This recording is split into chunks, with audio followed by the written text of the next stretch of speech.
Minhas amigas e meus amigos internautas que nos acompanham pelo canal Antônio Nunes Terranet, na plataforma YouTube. Hoje estamos recebendo aqui o jornalista e escritor Hermínio Prats. Como é de praxe no nosso programa, gostaríamos de fazer a pergunta. Em suas palavras, quem é Hermínio Prats? É um garoto que nasceu em Grão-Mogol. Aos 9 meses voltou para Pernambuco. Aliás, voltou não, a família voltou e eu não quis ficar sozinho, fui também, né? E moramos no Agreste Pernambucano algum tempo. A família voltou 9 anos depois para Minas, para Janaúba. Chegamos aqui em 23 de janeiro de 1954. Janaúba estava emancipada há 11 anos. 11 para 12 anos. E participei da fundação do ginásio, a primeira turma que era uma seleção de pisquila, né, como dizia o padre Cleto, crianças, e pessoas até casadas e em idade de casar, porque era uma procura represada. Porque antigamente as pessoas só estudavam até o grupo. Tinha um jardim de infância, o Gija, e o grupo escolar Euclides da Cunha. Acabou ali, a família que tinha algum parente em Montes Claros ou Belo Horizonte e tinha condições financeiras, enviava os filhos e as filhas para estudar lá fora. Quem não tinha essa condição ficava só com o primeiro grau. Aí com a vinda do padre Cleto, uma pessoa que eu sempre admirei, embora eu temesse e desafiasse quando era aluno rebelde, eu participei da primeira turma, junto com Laís Santos, José de Cirilo, Donato e vários outros. E fiquei aqui até 1960, morei em Belo Horizonte 2 anos, voltei em 63, fiquei o ano de 63 e depois fui embora para Belo Horizonte definitivamente. Fiquei várias décadas lá, onde comecei a continuar os estudos e na sequência fui trabalhar em jornal, no Diário de Minas, que era na Praça Raul Soares, infelizmente foi extinto, né? E depois, no Jornal de Minas, outro jornal que foi extinto, até parece que eu dei azar, né? Mas não tem nada com isso, e quando ele fechou, eu já não trabalhava lá. E, na sequência, fui convidado para trabalhar na Rádio Itatiaia. Comecei na Rádio Itatiaia em 79. Na mesma época, fui convidado para dar aula na antiga FAF-BH, hoje é UniBH. E interessante que foi por indicação do Januário Carneiro, que era o fundador da Rádio Itatiaia. Ele me chamou lá na sala dele, me dizendo que ele tinha sido convidado para ir dar aula, mas que ele não tinha tempo nem tinha jeito para isso. Claro que tinha. Tempo ele talvez não tivesse, mas jeito ele tinha. E me indicou. Isso foi em 79. Aí dei aula na FAF-BH, onde eu tinha feito o curso. Por coincidência, a primeira turma de comunicação foi lá, eu fiz parte da turma fundadora. Da FAF-BH, eu dei aula na Newton Paiva, depois na PUC, por 2 vezes como professor da UFMG, no curso de jornalismo, a convite, e depois fiz concurso para professor de rádio e professor de jornalismo. Fui aprovado e fiquei um tempo lá. Quando foi em 1993, eu pedi para sair. Enquanto isso, eu fiz vários cursos, né, de pós-graduação, de especialização, e continuei trabalhando em vários locais. Tinha época que eu trabalhava em 5 lugares diferentes. Mas não era só aparecer no serviço, era trabalhar porque você tinha a meta própria para para fazer na Itatiaia, eu escrevia um programa e participava de outro. E ainda fazia o jornal, editava a parte nacional e internacional do jornal da Itatiaia, né? E participava do programa, como debatedor do programa Rádio Vivo, do Joselino Souza Barros, durante muitos anos. Na ausência de um produtor de humorismo chamado Rádio Polícia, aí me Inclusive, chamaram. esse Rádio Polícia tinha muitos ouvintes e admiradores aqui de Janaúba, que, inclusive até hoje, né, as pessoas comentam o Rádio Polícia. Eu tive prova disso quando, após 10 anos longe de Janaúba, eu consegui umas férias em 1982. Então, tanto de gente que queria me conhecer, por causa do Rádio Polícia. Choveu de gente, né? Querendo conhecer o cara que escreveu o Rádio Polícia, que tem uma história interessante. Era um programa policial com notícias reais, programa, digamos, de reportagens. Uhum. Quem apresentava na época era o Joselino Souza Barros e o Wellington de Castro. O Wellington tem uma voz maravilhosa, mas ele tem dificuldade de ler. Então ele, lendo uma notícia, ele errou uma palavra.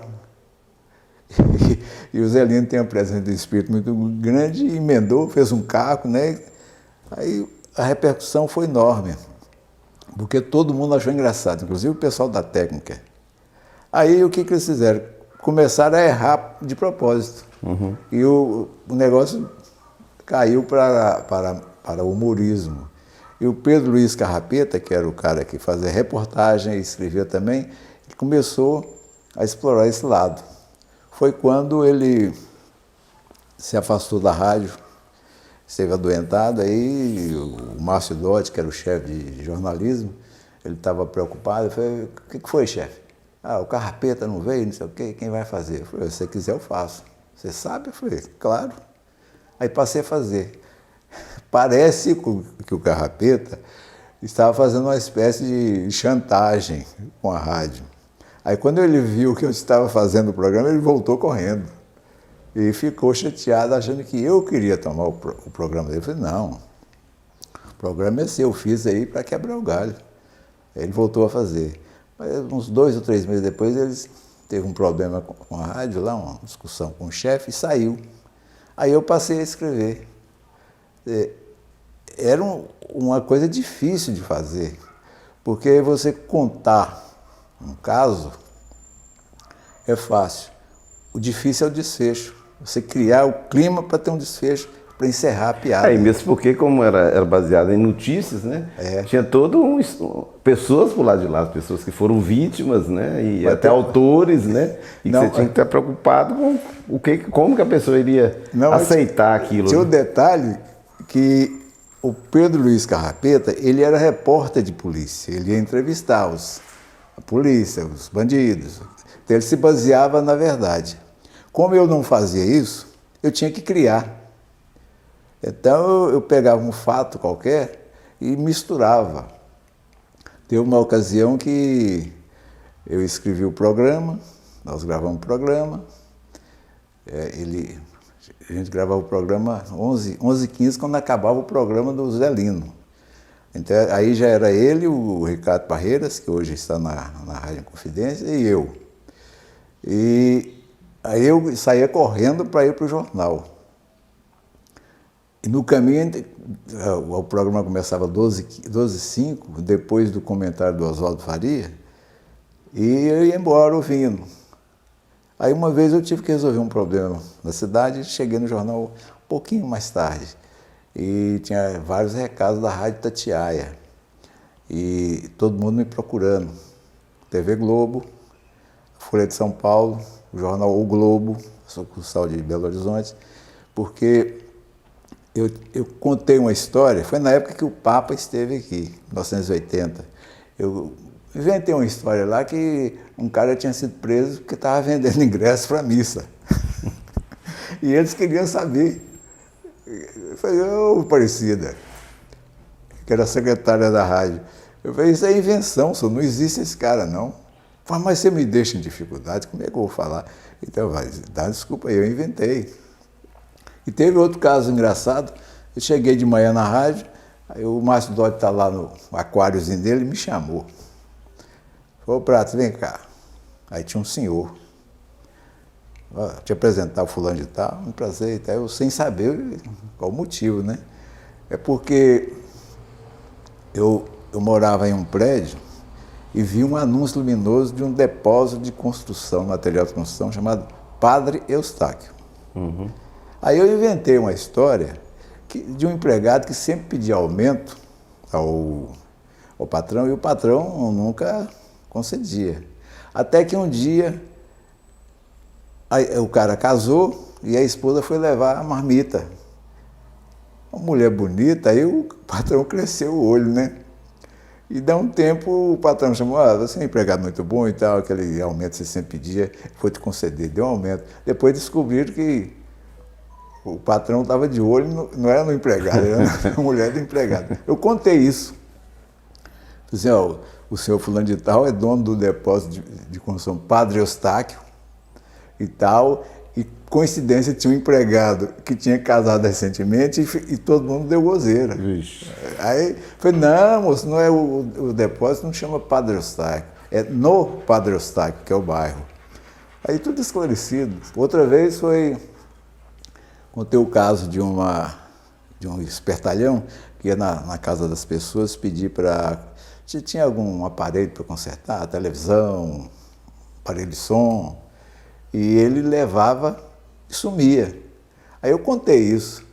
Tinha uma senhora lá, muito humilde, me esperando, que ela queria saber o endereço desse cara, porque pegou a televisão dela e sumiu. Até eu explicar para ela que aquela invenção era ficção, uma dificuldade. Aí depois, da Itatiaia, qual que é?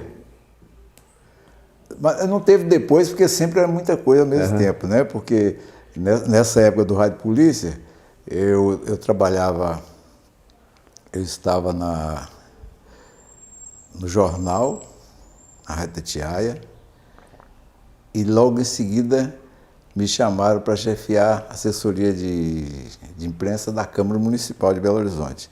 Aí eu fui, aí aumentou a correria, porque eu chegava na Itatiaia 6h30, antes de começar o jornal, que na época começava às 7, hoje começa às 6h30, vai até às 9.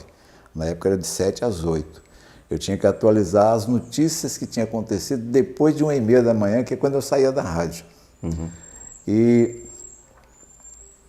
dali eu escrevi o Rádio Polícia, a gente gravava o Rádio Polícia, participava do debate com o Joselino, aí saía correndo, ia para a rádio, aliás, para o jornal, mas quando veio o convite para a Câmara, aí eu fui assumir. Eu ia para a rádio de manhã, corria para a Câmara, e aí eu já estava na Justiça do Trabalho em Betim. Aí eu saía correndo para Betim. Lá você atuou como juiz classista. Aí fiquei lá, aí eu vi que eu estava prejudicando, porque estava maluco, era muita coisa. Eu estava dirigindo e eu estou pensando o que é que eu vou escrever na coluna sobre rádio e televisão no Jornal de Minas, além de fechar as páginas. Eu estava perdendo a noção, né? Aí eu pedi uma licença na Rádio Itatiaia. Aí só me liberaram uns 2 meses depois, até que eu treinasse alguém para ficar no meu lugar escrevendo. Mas a pessoa não conseguiu segurar a onda, né? E o programa, tiraram o programa do ar. O Emanuel Carneiro viu que estava perdendo audiência, qualidade, embora os personagens fossem os mesmos, né? E aí fiquei na Câmara, passei a dar aula também na UFMG, logo isso, em Betim eu fiquei 2 mandatos, 3 anos, aí fui reconduzido, mais 3 anos, venceu lá. Aí como eu não podia ser nomeado para o mesmo lugar mais de 2 vezes, aí deram um jeitinho lá, para que eu ficasse 20 dias sem mandato, para começar tudo de novo, mas aí em Contagem. Aí foi bom porque eu economizei 2 horas na minha vida, né? Porque a distância o tempo que eu demorava de Belo Horizonte para Betim. E na sequência me chamaram para chefiar também a assessoria de comunicação da prefeitura de Sabará. Olha, imagina. Outro extremo, né? Eu trabalhava em Belo Horizonte, em Betim e em Sabará. Mas Sabará é, como em Janaúba, é reunião apenas uma vez por semana, na segunda-feira. Mas eu ficava mais tempo dirigindo para lá e para cá do que trabalhando efetivamente. E fui seguindo.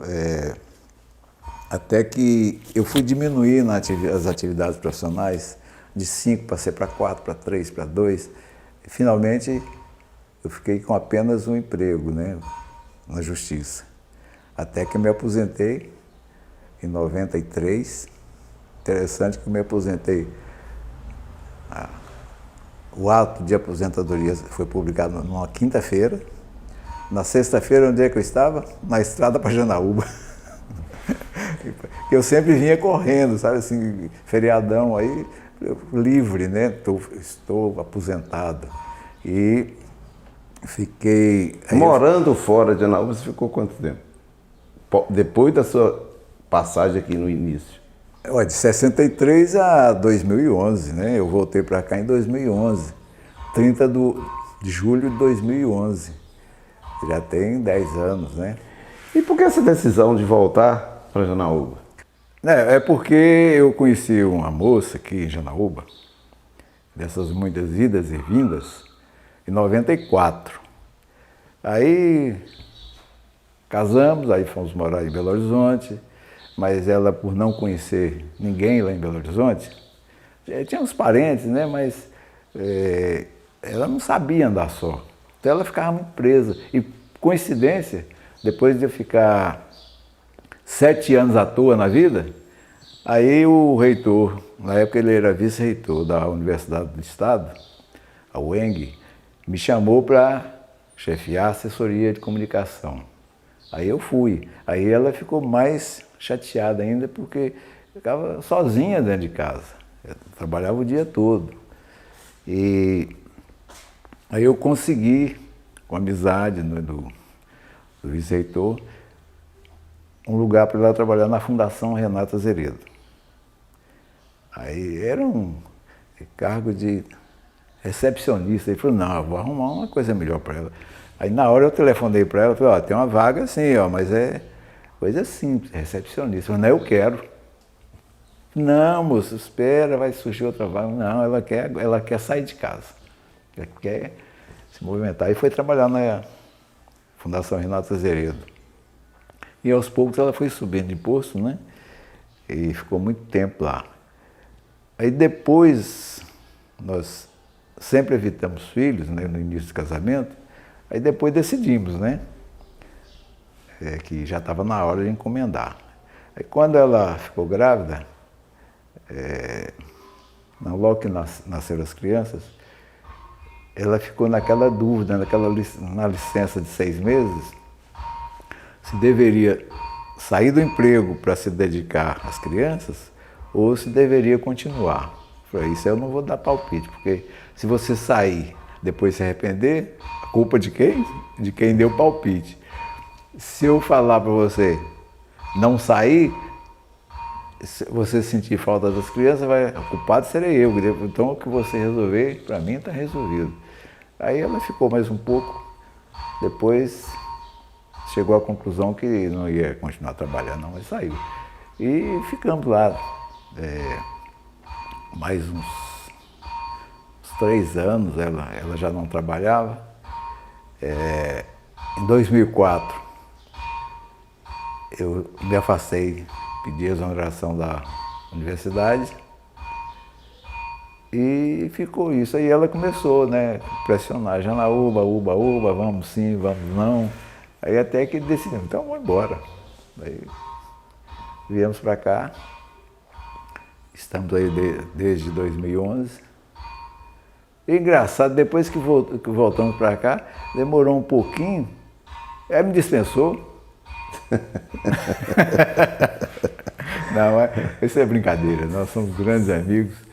Mas aí a volta, chegando essa pessoa que teve toda essa vivência lá no mundo lá fora, né? Que não é, essa correria, né? Chegar a Janaúba, né? Essa vida aqui pacata, toda que nós todos conhecemos. Como ficou a questão de o Hermínio, jornalista, o escritor, profissional, ele se sentiu incomodado? Não, de jeito nenhum, porque eu já sabia, de vez em quando a gente vinha aqui, e o Ricardo, seu irmão, sempre falava no bar da imprensa.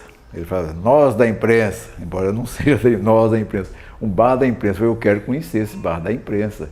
Aí eu cheguei em um sábado, dia 30 de julho de 2011, à noitinha, e já combinei com o Ricardo, falei assim, ó, sábado que vem, eu quero que você me apresente o pessoal. Não, tudo bem, tá. Aí no sábado seguinte, já está na hora de ir. Ah, espera um pouquinho, eu estava ansioso para conhecer o pessoal, né? Aí, não, espera um pouquinho. Depois eu liguei outra vez, ele falou, não, já estou aqui, pode vir. Aí eu fui. Aí encontrei lá. Alguns reencontrei, a maioria eu não conhecia. Fernando Lucas, o Haroldinho eu conhecia quando ele era pequenininho, né? Haroldo, Oliveira Júnior, Valdir do Fórum, um punhado de gente, era uma turma de 8, 10, às vezes 12 pessoas. Aí nos acostumamos a todo sábado, no final da manhã, a gente ia para lá e ficava lá conversando, bebendo, comendo churrasco. Se tornou um costume. Isso logo no início. Depois, não sei por que a turma resolveu mudar de pouso, né? Foi quando foi inaugurado o Deguste, aí passando para o Deguste. A turma toda ia para lá. E o primeiro a chegar era sempre eu, porque eu gosto de sentar no mesmo lugar, cismado. Isso pelas leituras, né? Que você não deve dar as costas para a janela nem para a porta, como se você fosse jurado de morte, né? Algum pistoleiro fosse te matar. Mas isso é folclore, brincadeira. E eu chegava cedo para poder ter vaga próxima para estacionar na sombra, né? Lá embaixo do antigo Hotel Valmar. E aí a turma ia chegando. Enquanto não chegava ninguém, eu ficava escrevendo. Coisas que eu ia desenvolver depois numa crônica, num conto. Muita coisa que eu escrevi começou lá. Aí depois o Haroldo cismou de mudar de pouso, né? Ele criou uma turma alternativa para manter o encontro na casa dele. Aí ficou isso. Uma vez, um sábado eu ia lá, na casa dele, no outro sábado eu ia com outra turma, que embora a cidade seja pequena, o pessoal se divide, sabe? Aí eu não gosto de você, então eu só vou com ele. Sempre há uma coisinha qualquer, um não gosta do sorriso do outro não gosta porque espirrou na hora errada. Então a turma mais ou menos se dividiu. E eu frequentava os dois ambientes. Frequentava porque com a pandemia, nunca mais, né? A última vez que eu estive lá na casa do Haroldo foi no último sábado de fevereiro de 2020. Mais de 1 ano e meio, né? E a última vez que eu fui ao Empório foi no sábado seguinte, o primeiro sábado de março de 2020. Então não saí mais, eu fico escondido debaixo da cama para o vírus me achar. Nós sabemos que primeiro, antes de entrar na questão dos livros que você escreveu, apenas para a gente servir como referência, você tem um número aproximado de quantos livros você já leu? Ah, moço, eu leio em média 5 horas por dia, então são 20 páginas por hora, são 100 páginas em média por dia. Aí são 3.000 páginas por mês. Se for livro de 300 páginas, são 10 livros. Mas aí vamos voltando à questão do livro. Como é que, quer dizer, apesar de toda a vida você escreveu, né? Que seja através de crônicas, seja através de programas, né? a questão dos livros propriamente dito. Como é que surgiu essa ideia? Primeiro eu vou lá nos primórdios, né? Quando eu descobri que o que eu escrevia tinha algum valor. Quem primeiro me elogiou foi o professor Salviola, no ginásio. Ele pediu para fazer hoje chama-se redação, né? Naquele tempo chamava composição. Era um texto, ele pediu para fazer um texto de como tinha sido uma determinada folga, né? Sei lá, um feriadão, né? E eu escrevi. E ele pegou meu texto e mostrou nas outras classes, né? Leu nas outras classes, elogiou muito e tal. Falei, então eu levo jeito, né? Levo jeito. Aí comecei a escrever algumas coisas. E tem tanta coisa guardada que nesse livro que eu lancei, tem texto que eu escrevi há 40 anos. E ficou quieto, né? Ainda na época de datilografia, né? Aí, claro que eu fiz umas correções, acrescentei algumas coisas. Então eu vou guardando. E eu aprimorava a escrita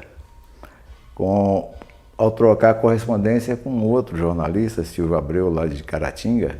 A gente tinha um acordo de cada vez que eu escrevia para ele, eu escrevia a carta normal, né, falando do dia a dia, e com a obrigação de mandar um conto ou uma crônica. E no retorno ele fazia a mesma coisa. Ele mandava uma crônica ou um conto. Isso durante anos. Aí ele mudou para o Rio de Janeiro e continuamos a mesma coisa. Aí há uns 20 anos, aí eu propus eu devolver para ele as cartas dele e ele me devolver as minhas. E nisso eu encontrei vários textos antigos, né, que eu reaproveitei, reescrevi e melhorei. Então escrever eu sempre tive uma facilidade de escrever. Quando você não sabe fazer outras coisas, né, aí você escolhe a mais fácil. Para mim, o mais fácil é escrever. E com qualquer mote, qualquer motivação, isso me dá facilidade para desenvolver a ideia. Ultimamente, né, com essa pandemia, eu faço caminhada dentro de casa, dentro do apartamento. Lá na toca eu fico andando para lá e desenvolvendo as ideias. Eu costumo falar, eu ponho música clássica e fico caminhando. Aí eu fico regendo a orquestra, né? Quem me vê da rua acha que eu estou ficando doido. Com a pandemia o homem ficou doido. Quem fica regendo a orquestra, movimentando, eles não estão ouvindo a música, mas estão acompanhando o meu gestual. E aí eu vou desenvolvendo. Às vezes eu pego um texto, eu escrevo mentalmente, quando eu sento diante do computador, está tudo, até as frases, o personagem, o perfil do personagem, o que ele pensa, como é que ele pensa. E a gente vai somando as coisas, criando personagens, criando ganchos narrativos para cá e para ali. E quando você tem personagens do povo, é fácil. Porque você conhece o linguajar, é o dia a dia. Você vai no mercado, você vê como é que você ouve, como é que a pessoa fala, o tipo de palavra que ele usa. Aí quando eu quero abordar um assunto mais pesado, mais profundo, isso é tática de vários escritores. Cria-se personagens que sejam cultos. Sempre é um padre, um professor, para que eles dialoguem. Uhum. Então eu ponho um que seja mais conservador com um que seja mais progressista, para dar um choque de ideias e clarear, né? Então, sempre me falava que eu deveria publicar livro. Publicar em jornal, em revistas, isso eu sempre fiz. E eu adiando, falei, não tem qualidade, já tem tanto livro aí, mais um para barata comer, não, para traça comer, não vou escrever. Aí surgiu um convite do Afrânio Miranda. Ele falou assim, olha, eu quero que você escreva a história da minha família. Porque de vez em quando eu publicava no jornal, né? E ele acompanhava. Eu falei, tudo bem. Mas não é a família de hoje, o que aconteceu hoje, que todo mundo já sabe. Eu quero o início da família. Como é que os portugueses vieram para cá? Como é que tudo começou? Foi tudo bem. Aí descobri que eles chamavam os novatos, porque eram novos na terra, né? Que eles vieram de Portugal, certamente em busca de oportunidade, né? Porque lá já a fome estava brava, né? E eram vários irmãos. 3 vieram, mas nas costas da Bahia, o navio naufragou. Morreu todo mundo, só os 3 se agarraram lá nos pedaços de tábua e se salvaram. Aí eu pesquisei, mas não há registro desse naufrágio. Porque nesse ano houve um naufrágio, mas só lá perto do Rio Grande do Sul. Aí eu falei, não, aí foi o transporte alternativo, como tem hoje, né? Uhum. De Kombi, de táxi e tal, de ônibus. Era uma embarcação alternativa, porque todo mundo queria tentar a sorte no Brasil. Mas não tinha vaga para todo mundo, então mais barato, com mais condição e tal, e veio essa embarcação. Por isso que não há registro. Mas eles chegaram da costa da Bahia e afundaram para o sul da Bahia até chegar na região. Aí participaram da fundação da vida de Montes Claros, de Porteirinha, de Salinas, várias outras cidades, de Espinosa. Aí eu contei a história. Aí eu senti tanto prazer em pesquisar e escrever, que eu aproveitei e contei a história das cidades. De Monte Azul, Porteirinha,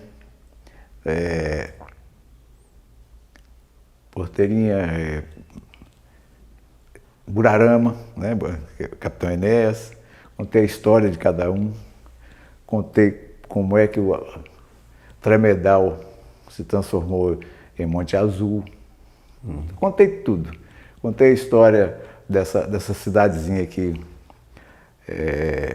onde foi filmado cenas finais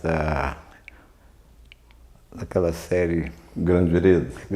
Grande Sertão Veredas. Grande Sertão Veredas. Aí, como é que surgiu a cidade? Para quem não sabe, conta-se que uma família baiana, em busca de novos pontos, né, de oportunidades, negócio, eles vieram do sul da Bahia. Aí a mulher era muito religiosa, aí disse que onde os escravos carregaram a estátua da santa, que onde houvesse um sinal da santa, ela construiria uma igreja. Aí não se sabe se foi o milagre da santa mesmo, né? Ou se foi um escravo que tropeçou assim e a santa, claro, inclinou. Aí a mulher foi aqui, construiu a igreja e a cidade, se transformou em cidade. E está lá até hoje, né? Então eu contei a história da região, para só depois chegar nos atuais, né? Na Dona Rita, que era de Porteirinha, e seu Anerino, o esposo, contei tudo e tal, e depois reservei um capítulo para cada um dos filhos. Eles tiveram 10 filhos, 3 homens e 7 mulheres. São 10 capítulos só do esse livro aqui, ó. Esse livro. Família Miranda, Vidas e Histórias. Esse livro. Aí... E esse Amante Drummond, esse aqui? Pois é, aí eu tomei o gostinho, né, de ver meu nome impresso na capa de um livro. Falei assim, já que todo mundo gostou do livro, elogiou a escrita, eu vou juntar as coisinhas aí. Aí resolvi publicar esse aqui, Amante Drummond, que é um livro de contos. Contos antigos e contos que nasceram lá na mesa do bar. Enquanto o pessoal não chegava, eu começava a rascunhar. Então isso tem assim, uma ligação profunda com o Janaúba? Tem muita gente que falou assim, isso você está falando é de fulano, né? Eu falei, não sei se você identificou. Tem um primo lá de Pernambuco, mora em Afogado das Engazeira, filho do Cleto, que é irmão do Getúlio, do Rui. Aí eu mandei o livro para ele e falei, peraí, esse Ubirajara que você está falando é o nosso Ubirajara? Eu falei, foi baseado nele. Porque eu explico porque um sertanejo põe o nome do filho de Ubirajara, quando se sabe que o nordestino, de modo geral, ele tem preconceito racial com o negro e com os índios. Como é que um fazendeiro iria colocar o nome do filho de Ubirajara? Aí eu justifico de qualquer jeito, né? Justifico. Aí invento uma história em torno disso, mas eu uso pessoas.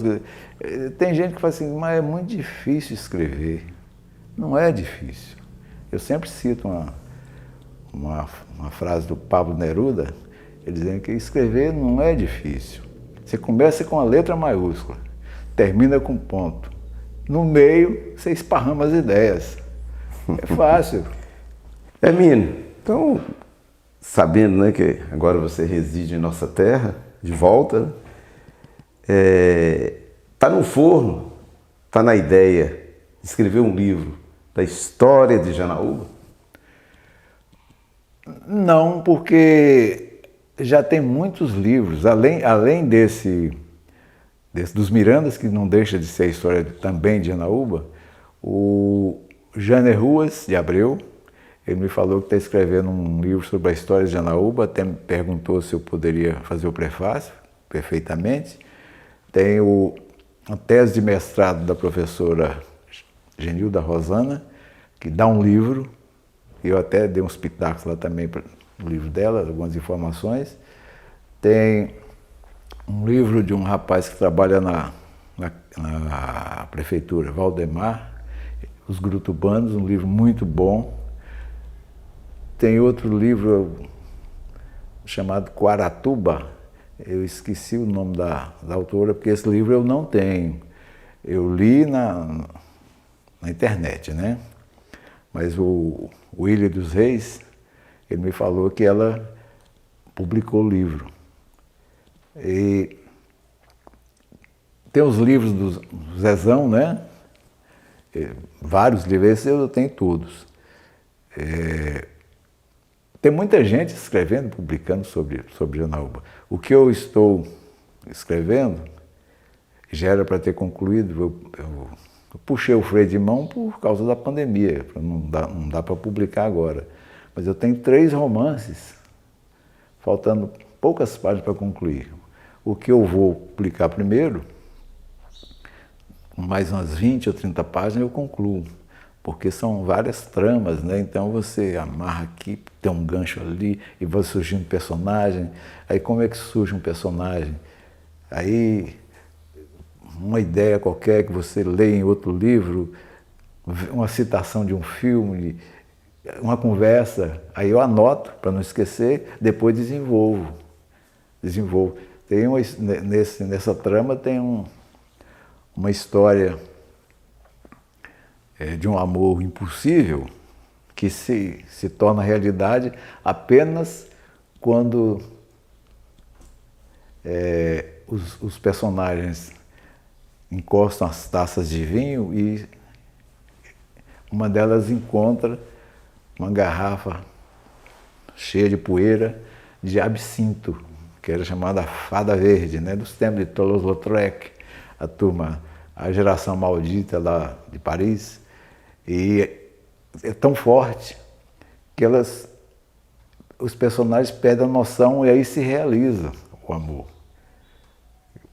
Pela loucura. Então eu vou aproveitar e contar um pouquinho sobre absinto, né? Que era proibido de ser vendido no Brasil. Quem liberou foi o Collor de Mello. Do mesmo jeito que liberou a importação de veículos, né? Facilitou. Porque, segundo ele, os nossos carros eram carroças. O absinto entrou nessa. Só que eles estão produzindo o absinto com uma dosagem menor de álcool. A qualidade não é a mesma. E com uma dosagem menor de uma certa erva, né, que é enlouquecedora, né, que dava aquele barato pesado, né? Então eu aproveito um gancho qualquer e vou desenvolvendo. E como é que nasceu esse último romance? Era um conto de umas 40 páginas. Aí eu vi o anúncio de um concurso lá no Rio Grande do Sul, que era um texto no máximo 60 páginas, né? Falei, eu vou dar uma melhorada nisso e vou escrever e tal. Quando eu assustei, tinha 94 páginas. Falei, eu não vou cortar esse, não vou inscrever nesse concurso, não. Aí fui desenvolvendo, já tem 170 páginas, eu quero acabar. Falei, não, mas ainda tem coisa, tem mais coisa, porque se eu não puser agora, eu vou me arrepender. Então, vou engordando. Vai dar um livro de umas 300 páginas. Beleza. Bom, meus amigos e minhas amigas internautas, tivemos aqui, né, nesse bate-papo com Hermínio Prates, que é jornalista, escritor, juiz classista, professor universitário. Professor universitário. Abestado. Abestado. E outras qualidades. Quero agradecer a presença dele e deixar, né, um pedido para que você se inscreva. Toninho Nunes Terranet, faça aquela inscrição, clica naquele sininho, que é muito importante para que o canal sobreviva. Muito obrigado a todos e um abraço.